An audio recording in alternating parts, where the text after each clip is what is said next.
Oh, minga pia, pamita, nikasi, pamate, akuba, yakirasi samabo, wetemi, shewangu.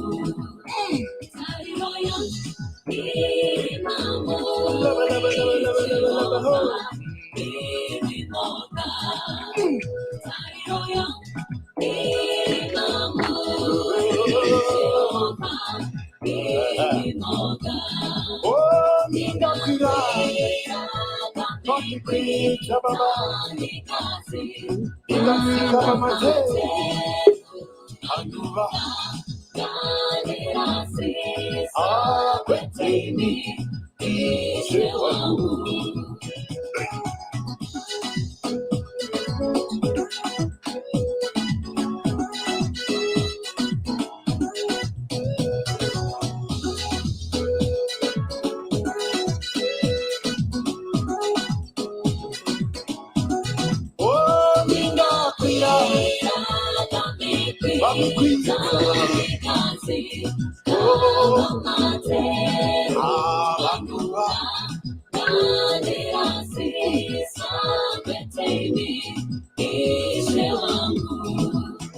Hallelujah.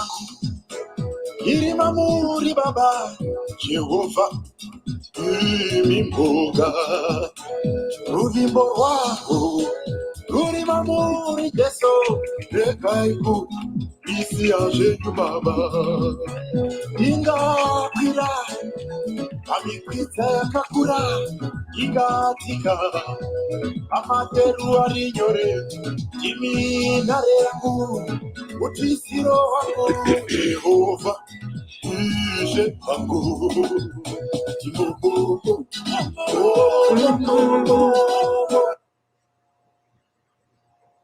Welcome to South TV. I need someone to help me. Yeah, can you hear me?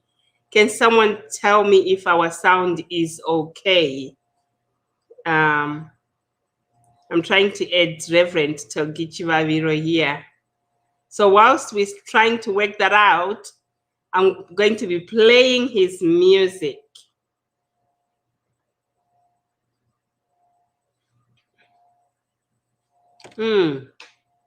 For some reason, I can't see him on my end. Can you hear me? Reverend, can you go out and come back again?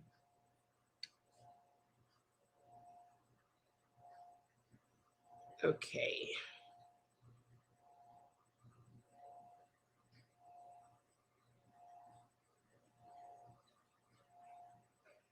These technical issues. Thank you, Zoe.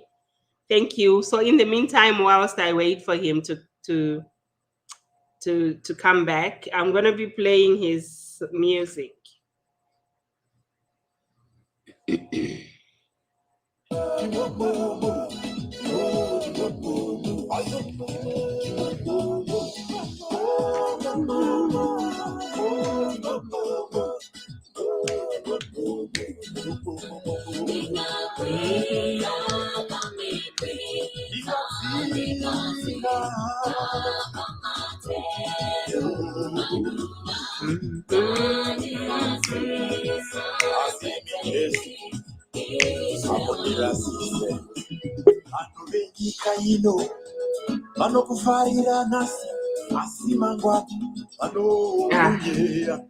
don't know. I can't even see him. I know he's in the studio.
Okay. Can you guys see us, or can you see me?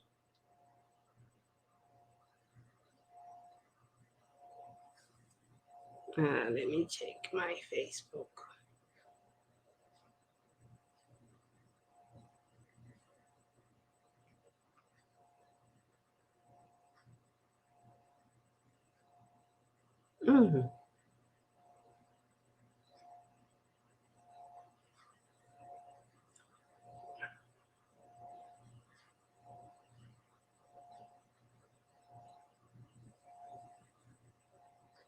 Yeah, the broadcast is on,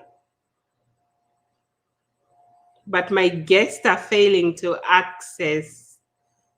gain access. So I don't know what is going on from their end. Let me see.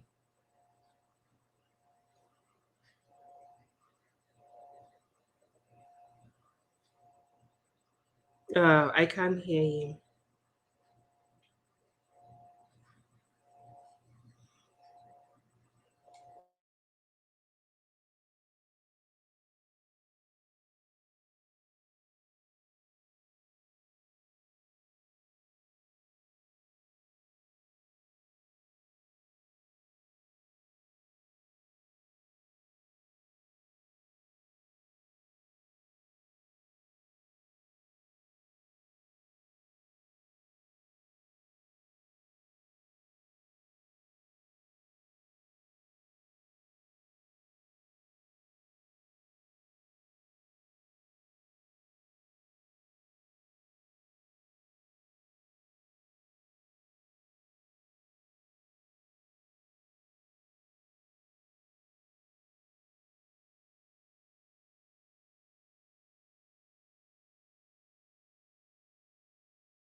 Zakaoma zakareruka zisati siyato maranatha maranatha munoramba muri mari maranatha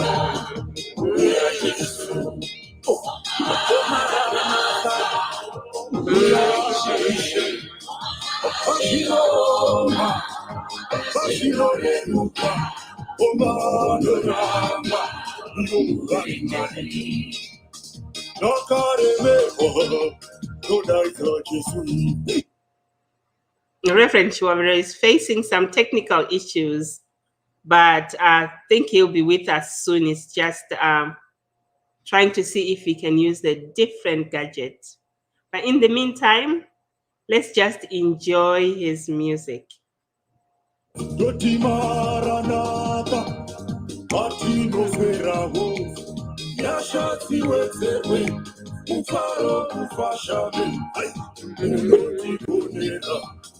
Hey, there you are.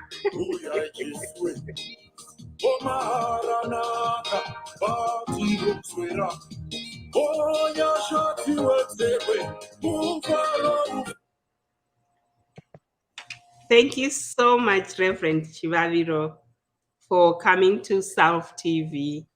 So we are still waiting for Reverend Maforo, but he's going to join us. Welcome to the show, and thank you for accepting the invitation to grace our stage. Oh, thank you. Thank you so much. I'm honored. Thank you, thank you. So as the title is, I know Reverend Maforo is has got so many questions that he prepared for you. But in the meantime, probably you could tell us. I know some people know who you are. There's a few who might not know who you are. So could you kindly introduce yourself to our audience, and we will just take it from there. Okay, thank you. I'm Reverend Toggie Chivaviro, all the way from Gokwe in Zimbabwe. I'm the father of two. Nashe, who is 17, and Nash is 15. Married to one wife, Juliet. Married for 22 years now. I've also been in ministry, full-time ministry, 22 years. I've been in the music industry, recording music industry, for 21 years. I'm currently in Dallas, Texas, but I'm based in South Africa, Germiston, Johannesburg. That's me. Amazing, amazing. I have heard so many of your songs. So how did you start, and what drove you to go along the ministry path? It was just a response to the call into ministry. I got that call since I was primary school. That's when I started preaching. And, Okay. yeah, I was just invited to different platforms. Secondary school, I also used to do the same. But what happened was, when back home, when we grew up, I was born in 6 people. Then my mother and father, 8 of us. So my father was Are you able to speak a little bit louder? Your volume is a bit low. all right. I will try to see if I can increase it this side. Because your voice is very strong. So everybody will be wondering what is happening. No, that's how I speak. Okay. So the Different speaking and the singing are singing. different. Those are two Uh, different. you probably need to apply a little bit of that, which comes out when you sing. those are two different people altogether. Okay, okay. Yeah. So so like I was saying, my father, he was a chorister. So he used to go around the schools that he was teaching, also teaching music. So he would also come back home. And I think each and every night we just doing some choral music. So that's how I started singing. I was not an instrumental artist. I was just a chorist at a drum choir. That's Okay. where, yes. So even when I went into schools, that's what I did, and that's what I did most. Only when I went to theological college, 1997. Yeah, 1997, then 1998. That's when I started. I just put together a team of people, and we begged. We just tried some instrumental backing to the choral music. If you listen to the way the voices are put forward or the voices are coming out, you will pick up the choral background to the backing vocals for almost all the songs that I've done, and it's because of that back. But so 1998 was the year when I started recording music and 1999. So I was a choral person until 1993, when I got introduced to the late Brian Smith, and he invited me. I was still a lower sixth student, and invited me to just attend some of his practice sessions with his band, because he appreciated the choral aspect that I had. Felt we needed to put some instrument. I was one person who would go on stage, sing choral music, and if you start playing any instrument in the background, I would stop, because I didn't really appreciate the instrumental part. I really just wanted my voice to be my voice. Until that man came into my life, he transformed my understanding of instrumental music. And there I was, 5 years later, I was recording. And, that was our first album. Now we are working on our 19th album since that time. So this is where we are. Amazing, amazing. So just to bring Reverend Maforo, how are you today? Just to bring you up to date with what is where we are right now.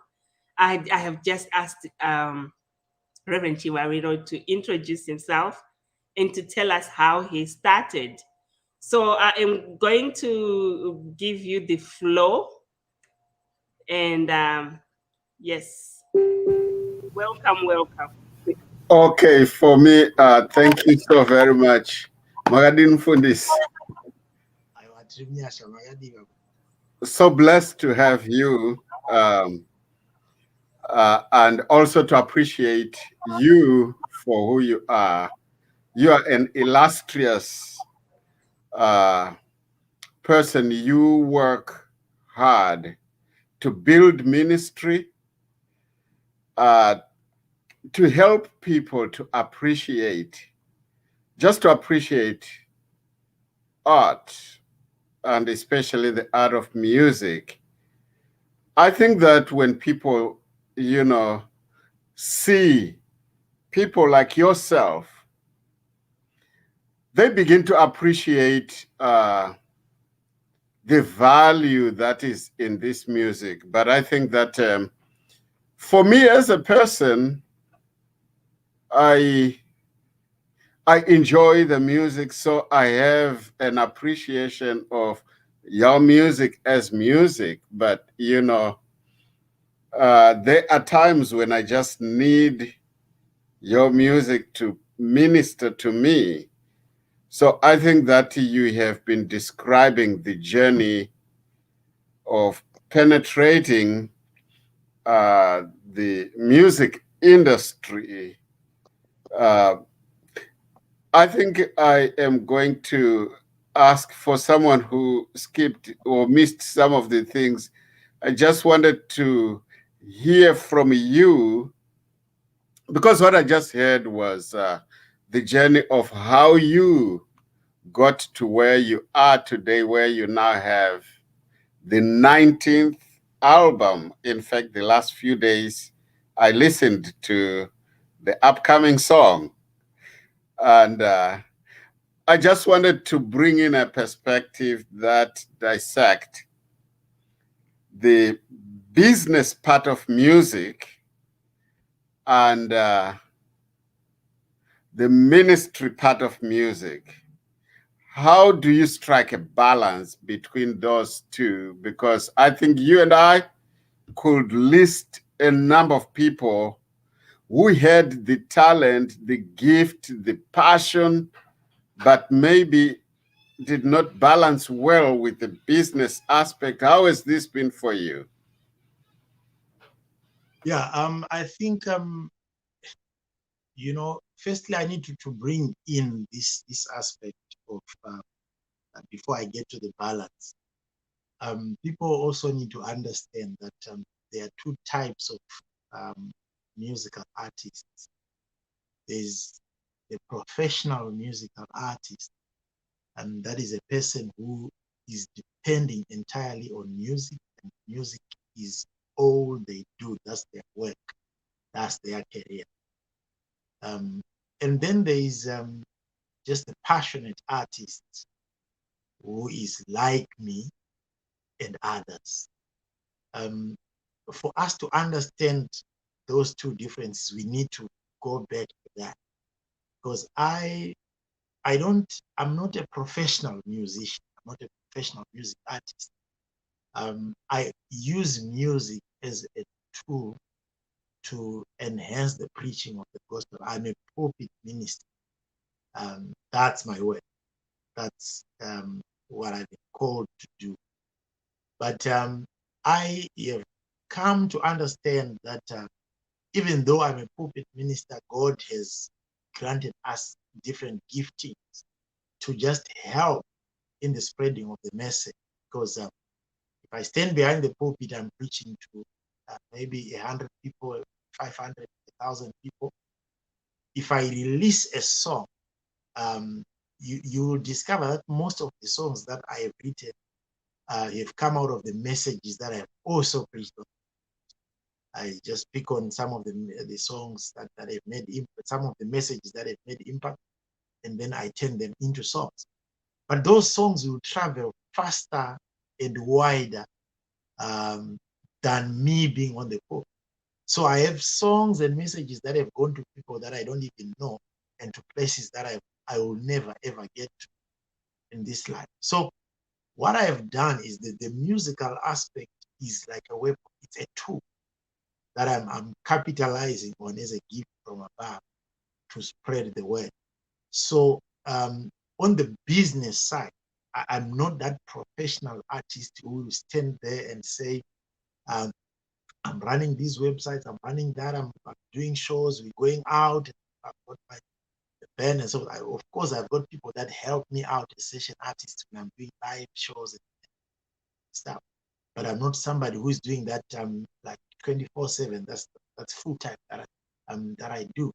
So as a result, the business side, I have allowed somebody else to manage.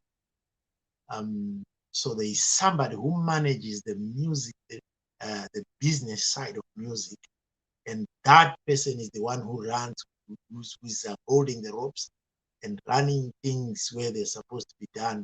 All that I do is when I get inspiration, I write a song, get into studio, I record it, and that's it.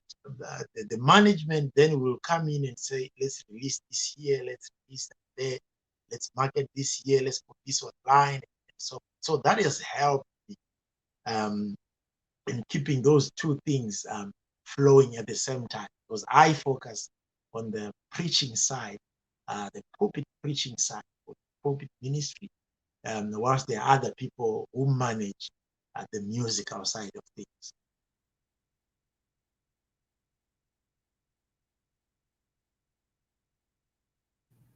I think that, like you are saying, there is a sense of the appreciation that you emphasize more on the ministry and using music to reach out and touch. And I would acknowledge that for someone who has followed your music, I agree with the with your appreciation that your music is ministering. Just looking at some of the most recent songs, not very recent, but if I listen to Ebenezer, for example, when you look at how much the song has resonated with people, there are things in my life, if something has happened, I just have to look specifically for that song, Ebenezer. And when I'm looking at challenges in life, I have to dig deep and look for songs like Amupererwi and Kunemepo. So I do appreciate that sense that the music is ministering. I am saying that because I look at the way people respond, and I don't think what I'm saying only applies to me. It applies to many people. So yes, I'll come back to the business component, because for you, you have someone who specifically focuses on that. But what inspires you to come up with a song that just fits the circumstances? For example, the circumstances of our country, the circumstances of families, the circumstances of churches. What inspires? How does this really develop? Well, I don't know, but the way I write my songs, I've already explained one of the ways. I have a number of songs that I have received, I believe, through the Holy Spirit, through dreams and visions. And the one that you mentioned initially, Ebenezer, is one of them. That song just came to me in a dream, and I just woke up and recorded it on the phone, and the next day I was off to Zimbabwe, to Harare. Called all the people that I had seen in the dream, invited them to come and be part and parcel of the song, and in 3 days we heard that song. But it was not even part of the album that was going to be released that time. It came through, and then the manager just felt like that needed to be the title track of the whole album, because he felt it was the best of all the songs that we had. We just threw it in, and I said, no, it's just one of those songs. Let's just it came through a dream. I've got so many songs that I've dreamt about and recorded in my phone, but I haven't released many of such. I just keep them. And one of them again is Andinyarare Kutaura. Yep. Again, that one came through a dream.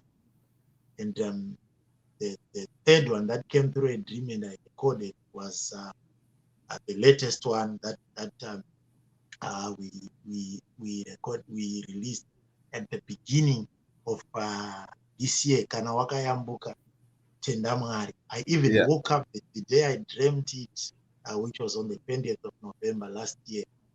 I woke up and then I shared on my Facebook platform, family, I've dreamt about a song called Kanatayambu, and I'm just debating within my mind whether I should do it alone or invite other artists to come. And I was actually, just teasing the people and saying, give me some names that you think, people that I've not worked with, let's bring them on board. So probably those are the three. And the hymn Jerusalem Shawang, it's also on the latest album. I dreamt us singing that song, and I just felt I needed to record. But I have so many songs that I've dreamed about. I've not recorded them anywhere. They're just in my phone, on my storage. I don't know when and how I'm going to get them to the people. So I've explained about the sermons. Most of my songs are derived from the sermons that I preach. If I preach a sermon and then I see the response of the people being massive, it shows me that somebody's life has been touched. So I then turn that into a song. So I've talked about the songs that I dream about, and now songs that I compose, and mostly for myself. There are also hymns that are in different churches, hymnals. People will come and say, can you maybe record this hymn, maybe from United Methodist or Methodist or SDA? Can you record this hymn? I think I would love to hear it done in your own version. Initially, I think my first three albums were all hymns, because I used to just record the hymns and then distribute the music in church. And until somebody then came out and said, no, we need to check it out. That's when I started then recording songs that I write myself. So these are the ways in which I I get inspired. Because if I've preached about a situation and there is a response, then I turn that into a song. This is why most of the songs that we record, most of them, we get responses, massive responses from people saying probably this one touched my life, but then Tariro Yango, and somebody saying Tariro Yango, it's giving me hope. I'm it's giving me hope. Done, somebody is saying something about it, and so forth, you know. So I just believe it's from above. I don't think in my own understanding I could come out with something that touches people's lives in the way in which these songs are doing. One last thing on that aspect, I always say to people, when we get into studio, we pray. And I always tell the producers, before you touch your instruments, before you do anything, the song that we're going to record should speak to people's hearts. It should touch people's spirits and souls.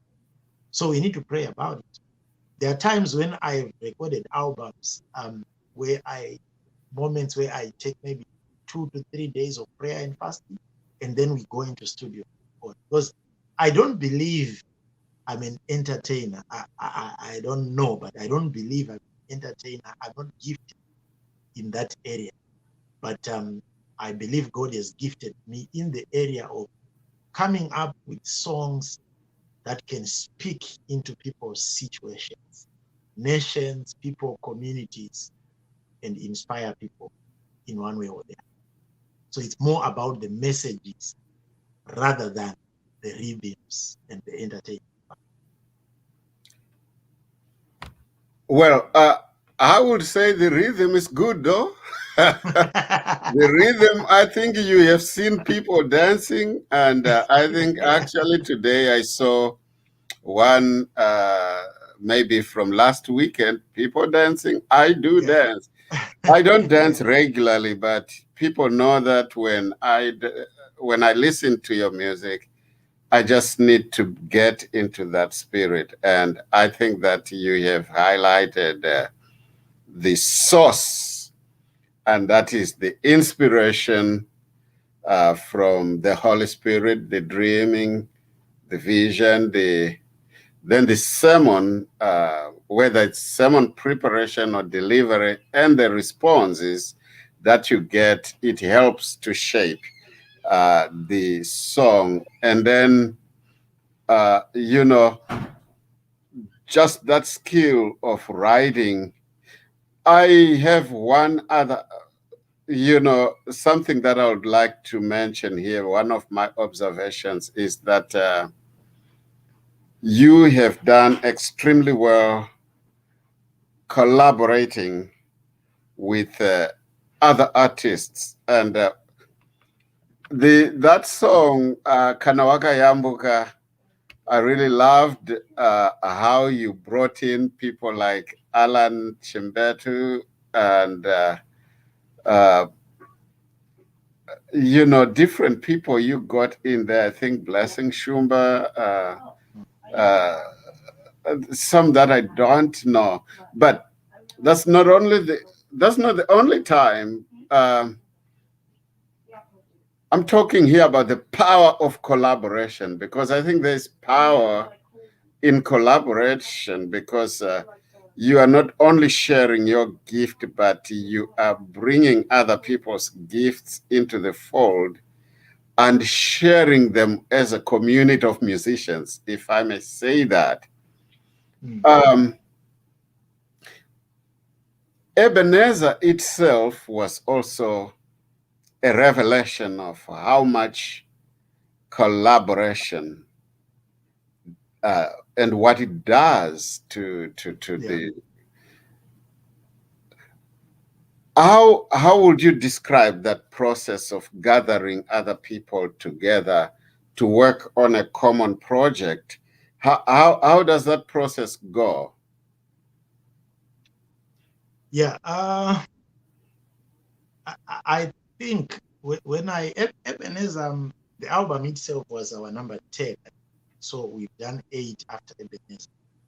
Before the song, I had done two, I call them mass collaborations. They are collaborations that come in as duos, where I just me and maybe Blessing Shuba, just the two of us, or me, me, Linda, whoever. Then there are what I call the mass collaboration. Ebenezer was actually at the head. What the first that we did with more artists was the hymn Rakanaka Yozua. And then there's another song Munuwese Argufara. Mawindi Argufara. That's called Matshamisa. That one came well after Ebenezer. So I did two before Ebenezer, which featured more than two artists. Yeah. But what happened with Ebenezer is like I was describing before. In the dream, we were right up the mountain, and we were using a mountain as a stage. And then all those artists that I requested be part and parcel of the song were singing with me on top of that mountain. And there were millions of people. I could not even stretch my eyes to see where the gathering ended. It was just a mass grouping of people under the mountain who were listening to us. So when I woke up and put the lyrics together and tried to recollect what I heard from the dream, I eventually had to invite those people again, because I thought maybe God is saying something. I can't do this song alone. I've seen myself singing with other people. Let me bring other people in. So when we did it, it became, I think, more like a national anthem. And then it went beyond the borders, all over. It took us all over, almost all over the world. And we saw that power. When I went to record the album Mepo Eno Peregedza, which is the one that came after Ebenezer, I didn't do any collaboration with anyone, because there were songs that I felt I needed to do on my own. At the same time, from the commercial aspect, the managers were saying, no, we also need you to pick up an identity for your music. Because now, because people have heard Ebenezer, they will think when you're alone, you can't sing. So we need to have an album that features you. And there I threw in one of the songs that I dreamt about, which is Andinyarare Taura. The original Andinyarare Taura, it was just me alone. And then the second one that we recorded with Oliver Mtukudzi, the late, he actually invited me. He heard the song and then he invited, can we just do this together? Upon his request, we worked on it together, and then I think it came out better for me in all aspects, instrumentally, vocally. So like you're saying, the power in unity. When we came to Maranatha, Huya Jesu, Maranatha. Now, when it came to after Mepo Eno Peregedza, Maranatha was coming. And the people were saying, no, we enjoyed Ebenezer because it featured a lot of. Can you give us another song where you can also invite other artists to come? Because this is what we like. And I listened to them. I actually asked them, which artists do you want? And people voted on Facebook for those artists who came on Maranatha. Yes, and we picked on the people that we had not worked with before and produced Maranatha. And then after Maranatha, I also went back again to be doing solos. That is a song that I do on my own without the backing of other people and so forth. And then that's when we brought in Matisha Misa. Matisha Misa is the one that you were talking about. I love that song. Absolutely. It has everything. It's hilarious. It's full of joy. It's inviting, and the people, in the video itself, they exude a lot of confidence, and that's so special. That's a special piece. Yeah, that one is a special song for us, because eventually I think it also had its own accolades. For example, it became the best song of the year on the Coca-Cola top 50 end of year. I think many people know the radio top 50 Coca-Cola. So then that song came up top Star FM Gospel Greats. It came out top. So it actually Yakati Shamisa, the actual song itself. Just as it is. Yes, because it was just a song of joy and celebration. A lot of people used that song for their functions and gatherings. And so we also use the same criteria again. If you want me to collaborate with others on another song, let me know who I have not worked with, and let's bring them on board. So we did that, and then the latest one, which was Kanawaka Yambuka. On Kanawaka Yambuka, I just dreamt about the song. I didn't see people who were singing it. I just dreamt about the song, but I then went to the people and asked again, which ones do you want us to bring? But the rhythm that I had picked up in the dream, it was surprising because it was more of Pendera, Sungura, that kind of sound. So I said to myself, this is the sound that I heard. Who can give me this? Who can give me the best of this sound? Then I said, why not approach the Chivetus and get one of them to actually come on board? Because I had on Maranatha we had also worked with Leonard Jakata, and then Harare worked with Oliver Mtukudzi. We also worked with Peter Mparutsa. These are not like your hardcore gospel artists. No. These are people who are just singing social music for the society. And bringing them in brought that aspect where you are now working together with others who are in the music industry, regardless of which type of music they focus on. And then it brings also a lot of people who want to listen, because probably some of their key artists or star artists are featured in there. Are featuring in there. So, and when that happens, it means the message that we are trying to send through to the people gets to more people than if we had not included those artists. So together we do more than what I can do on my own. And because I've mastered that trick, I don't think I will let it go. Maybe after a couple of albums, I bring in another one, bring in another set, and eventually we get to reach to as many people as we can with the message of the cross. You know what? I could go on and talk about the collaborations, because you have done quite substantial work. I know that it takes a lot of integrity and respect for people to be drawn to want to work together with somebody. And I think that that's a gift that you have of drawing people very close. There are many other musicians out there, and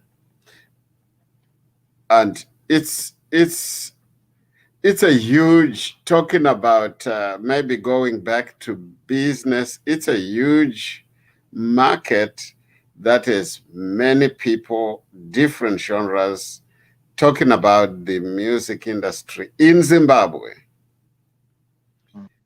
And when you look at the whole development of young musicians and everything, what are some of the challenges that you would say draw back on young musicians and maybe fail to capitalize on the opportunity of the crowds, huge crowds, that Zimbabweans love music? We are a very, very small population. When you talk about 15 million, that we are a very small population, but within that population, there's a piece of cake for everyone, I believe, in the music industry. That's why collaboration makes sense, because you can never overcompete and try to push someone out of but the whole spirit behind collaboration is to realize that we all have a piece of that pie, a piece of that cake. But maybe we have also seen some young, not only young, but even very seasoned musicians struggling. What are some of the things you would say they draw back people within the music industry? Yeah, I think one of the challenges that we faced in Zimbabwe is economic. And I'm one person who, because I've also lived in South Africa 18 years. I've experienced how the music industry there is somehow different from ours, commercial, and how people support music there and how people support musicians. That's like compared to what we have in Zimbabwe. But one thing that I can tell you is Zimbabwean artists are talented. We are gifted. Zimbabwean artists, no matter what genre it is, but I've seen and heard people who can be able to sit and compose songs that speak, songs that inspire, songs that entertain. Zimbabweans are basically a talented people. So putting that talent into something that can be commercially viable and sustain the artist is the environment that we don't have in our nation. So as a result, what happens, what transpires everywhere else affects even the arts. So here comes a pandemic, not COVID, but called piracy. Oh, yeah. Which then hit the Zimbabwean music industry. There are people who are trying to make ends meet because of our economic situation. They're trying to make ends meet, so they end up burning that music and then selling it to people on the streets, and then the artist is getting nothing out of it. And that then becomes the biggest challenge that the Zimbabwean artist has. You've got the talent, you've got the songs, you've got the inspiration, but you don't have the resources to get into studio, pay for videos, good quality songs, and so on. You can't do that. So as a result, you find we have a whole bunch of talented young, but that cannot be translated into something that they can use for livelihoods. So eventually, even those who have wanted to be professional artists cannot make it as professional artists. They've got to find something else to do elsewhere. And as long as you are divided between what you're trying to do to fend for yourself and your family and the passion that you have, then definitely we can't get the best of you. I was saying to somebody, I was joking with somebody last month, and I said, you can't get the best of me at the moment because I'm not a professional musician. If you wanted the best of me as a musician, you'd have wanted me to be a professional artist, full-time doing music, full-time liaising with the band, going on tours and so forth. Then you can say, now we've got the best, but that's not the situation. And that also exudes out into what other young artists are facing right now. We have got so many talented young artists that are coming up, but they can't express, you can't quite exploit them fully because of that commercial reason. They can't make music something that is viable to sustain livelihoods. So that will be the biggest challenge. Talent we have, resources we don't. And when you say talent we have, one of the things that have happened over and over again, I have seen situations when an international musician has been invited into the country, and then a local musician is put in there to play before the big artist. And then people end up realizing that the local musician actually belted out much more, and they captured the audience more than the one who has been paid the big money. So Exactly. I think you mentioned something very critical, the economy, and I think it all comes from how we value not only the music, but the musician, because then, you mentioned the whole issue of piracy and everything. That in itself is a sign to show that maybe I am not valuing a musician, because if I value a musician, I would like them to do more and better. For them to do more and better, I have to support them. I have to be present for their album launch. I have to help them to market. I have to create space for the musicians. We have to create policies that are favorable to the nurturing of musicians. But hey, I also wanted to celebrate you here, because many of your songs have topped the charts. I know you have said that that's not your main goal. Your main goal is to say the message, but in the process, hey, the nation has rallied behind you. The nation has celebrated you. Would you talk about some of the key achievements, even awards that you have received for your music, spanning through all the 19 albums plus?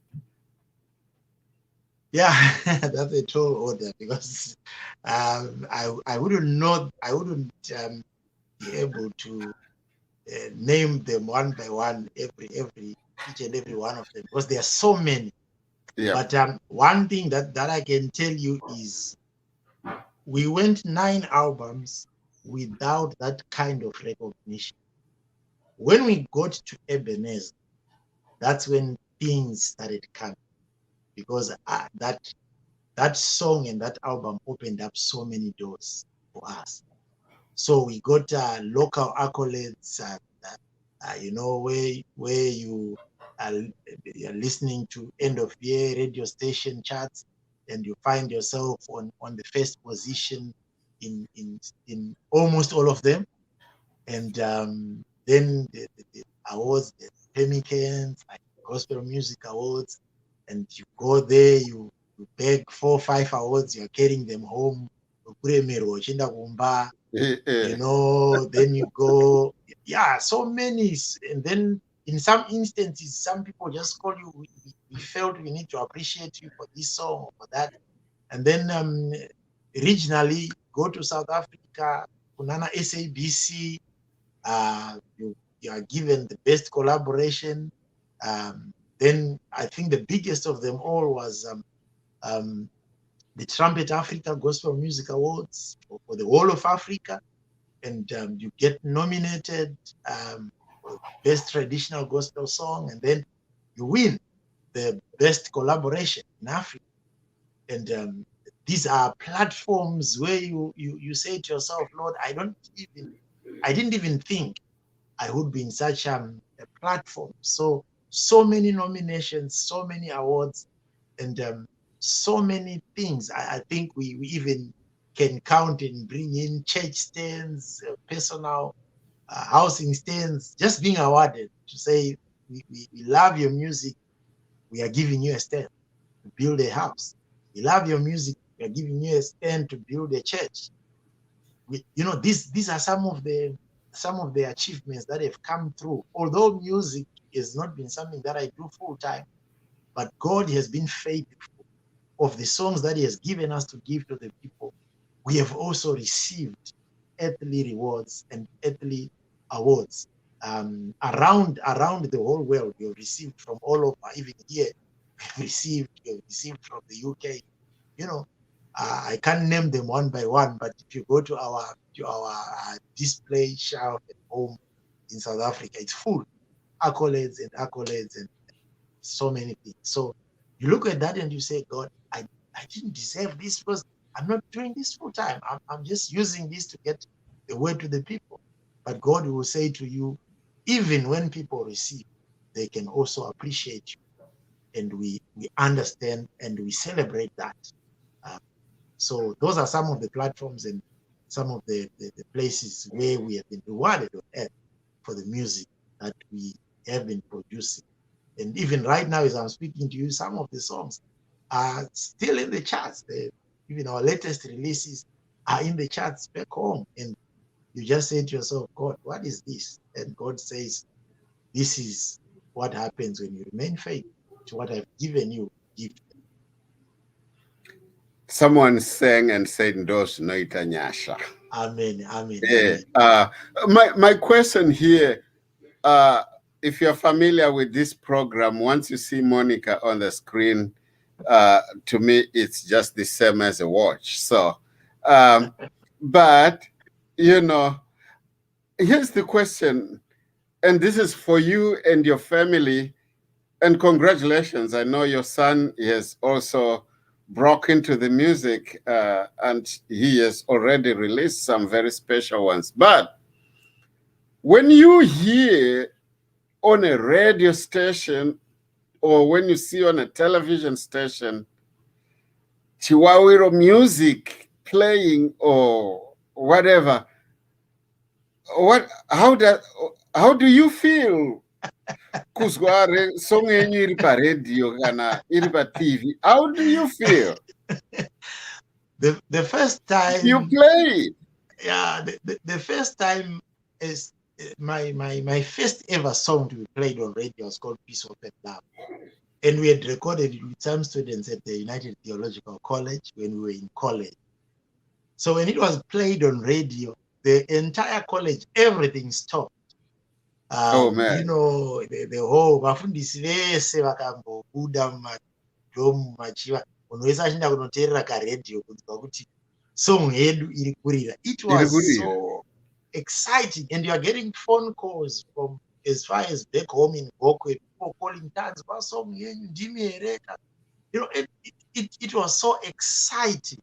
And even the first time one of our songs was played on TV, everybody just got gathered in college. This is what is happening, and we're so happy.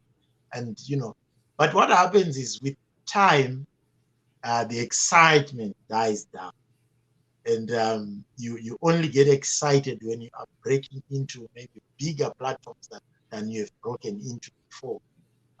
You see, you hear your song is being played on a Nigerian television, Kenyan television, South African television. You see it playing, then you just get excited. Wow, this is good. This can only be God. But after that, kana iko zvino ndinogona kutogara 3, 4, 5 months ndisina kumboteerera music kana Ebenezer kana chii, ndozongoinzwawo ndainzwa ichiri Zawandi saka kumwe. Saka the excitement initially inenge yakakura, but as you get used to it, kuti ndabuda newspaper kana ndabuda pa TV kana kuda radio, song yarira pa radio, zvinenge zvisisina hazvisina that kind of excitement yawangaonayo from the beginning. But so that's how it feels. But we get it, like we're talking about Tinashe. Now we get so excited about Tinashe because he's breaking into those grounds that I've probably broken into before. But for him, we are so happy. Tinashe, soon Tinashe are gospel charts, number 1. And we jump in the house, we even dance here. If you see us dancing as a family, we celebrate Tinashe. So those are some of the things that just happen. Yes, to many people you may be having the question, but you know, it's just part and parcel of life for us now. It can happen, it may happen, it may not happen, but we just give glory to God and say, from when you started to where you are now, to where God has taken you, to not Ebenezer. Amen. And you know, when you talked about people starting to stop to pay attention to you more after the 9th album, it made me think also about Jah Praiser. I think people stopped to listen to Jah Praiser after they heard him singing Gochi Gochi and so forth. But he had been trying all along to make it. And maybe this will be a sermon topic for me another day, which talks about perseverance. Yes. So Yes. consistency and perseverance. Yes. And you know, knowing that what is driving me is not just me. There's a bigger force behind me. And I am like a postmaster, a postman, a postwoman who is delivering the message. So you are delivering the message to us, and we want to thank you. I know that Monica wants to wind up. That's why she's here. I also know that some of you have got places to go and places to visit. So I'll read a few comments. I did not read any few comments because I did not want to affect the flow of the discussion. But however, you had people here you had Sharon Jobo, who was agreeing with you that dreams are powerful when you talked about getting your songs in the dreams. And she also said that as she's growing older, her love for hymns is increasing. And we have someone in Australia who is saying, yay for catching this. She's happy that she caught this interview and she's inspired. This is Casta Munyoro, Maketa, and also Melody's calling her crew to come and listen. Evangelista Captain T. Chikomo, Tinashe Gombe, please gather here. Paita Zvinonakidza. And I am just, kindly asking our followers to like and subscribe to our channel so that you do not miss out when we invite some of our icons that we are intentionally celebrating, because we want to know where they came from. And listening to Reverend Chivaviro here, I've learned so much, and many people give up after singing 2 songs, after singing 3 songs, but he didn't. After 9 songs, and probably there were a 9 lot albums. 9 albums, sorry. And there might have been people there who were like, since he started, we have that. Since he started, Japana. But no, his time has come. And so once the ball started rolling, nothing could stop him from just keeping on and keeping on. And so you need to keep pressing on. Do not give up, because there is, as people listen to the songs, to the word, to the preaching that comes through the music, because not everybody can concentrate and focus on the word when someone is speaking. Other people hear more when it is the music. And that is that. So he is capturing everyone. No one is left behind. Find your own message in how he is delivering his word. I want to appreciate you. We are going to ask people to like our page, subscribe, follow us, so that, like I said before, you do not miss out on anything. South TV is dedicating to inspiring, informing, and educating. And once again, I want to thank you so much, Reverend Chivaviro, for taking time to come and spend time with us. And I'm glad that I got to meet you this way. So I am grateful that God gave us this platform. And so this is where Reverend Maforo is bringing all these amazing people. I'm humbled. I'm also honored. Thank you so much for having me. Thank you. Do you have like a 1-2 minute word to just round off? And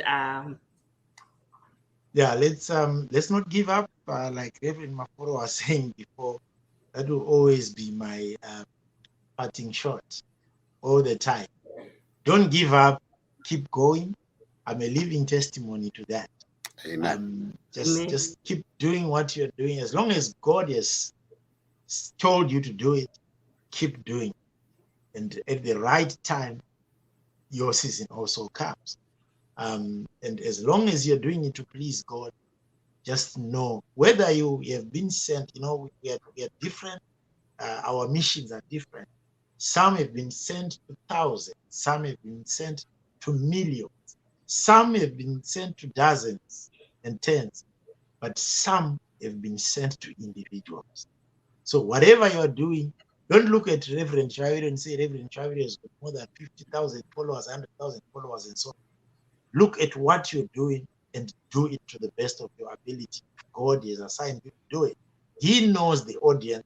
He brings those that are relevant to the message that you are giving out to the people. So don't give up, persevere, keep going, keep serving God. God loves you. Amen. Amen. Reverend Maforo, your 1 minute. Okay, 1 minute is even a lot. We just want to thank Fundis Wedu Panapa. Thank you so much. Your story, your journey is an inspiration. Your music has great impact, and your work is touching the world. Our topic today says artists that changed the world.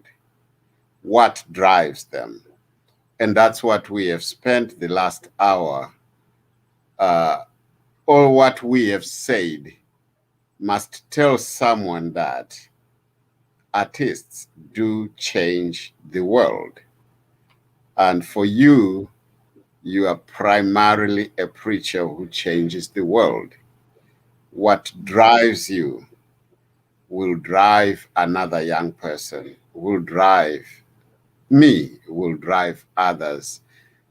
Okay, so keep on keeping on, Fundisi. Our greetings to your whole family, a family that stands with you, by you always. Send our greetings to your family. Thank you. Thank you so much. Thanks to our viewers, and thank you to Reverend Maforo and Reverend Chivaviro. See you again soon here on South TV. Thank you. Bye-bye. Thank you.